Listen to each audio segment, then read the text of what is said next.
Dark web এমন একটি ইন্টারনেটের অংশ যা সাধারণ সার্চ ইঞ্জিন দিয়ে খুঁজে পাওয়া যায় না এবং এটি অ্যাক্সেস করতে বিশেষ ব্রাউজার যেমন টর ব্যবহার করতে হয়।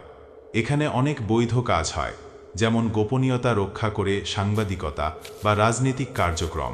তবে এটিতে অনেক অবৈধ এবং ভয়ানক কার্যকলাপও ঘটে থাকে। ঘটনার নাম ডেইজিজ ডিস্ট্রেস, ডেইজিজ ডেসপেয়ার। একটি মিথ না বাস্তব? এই ঘটনা ডাইরেক্ট ওয়েবে আলোচিত হয়েছিল কয়েক বছর আগে।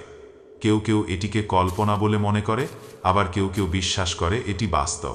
এটি একটি রেড রুম ঘটনার গল্প, যেখানে লাইভ স্ট্রিমিংয়ের মাধ্যমে মানুষকে নির্যাতন বা হত্যা করা হয় এবং দর্শকরা পয়সা দিয়ে ভোট দিয়ে বলে দেয় কিভাবে শিকারকে নির্যাতন করা হবে। ঘটনার বিবরণ: একজন অজ্ঞাতনামা হ্যাকার 2010-এর দিকে ফোরামে স্ক্রিনশট ও বিবরণ পোস্ট করেন। তিনি জানান যে তিনি একটি রেড রুমে প্রবেশ করতে সক্ষম হন।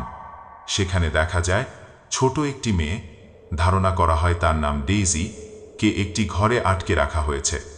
বিভিন্ন দর্শক চ্যাটের মাধ্যমে ভোট দিচ্ছে তাকে কিভাবে নির্যাতন করা হবে, এবং কেউ কেউ বিটকয়েন দিয়ে টাকা পাঠাচ্ছে পছন্দের অত্যাচারের জন্য। এই ভয়াবহ ভিডিও নাকি ঘন্টার পর ঘন্টা ধরে চলছিল এবং শেষে মেয়েটিকে হত্যা করা হয়। বাস্তবতা ও বিশ্লেষণ: এই ঘটনার সত্যতা পুরোপুরি প্রমাণিত হয়নি। অনেক সাইবার বিশেষজ্ঞ মনে করেন এটি ক্রিপিপাস্তা বা ইন্টারনেট হরর কাহিনীর একটি অংশ।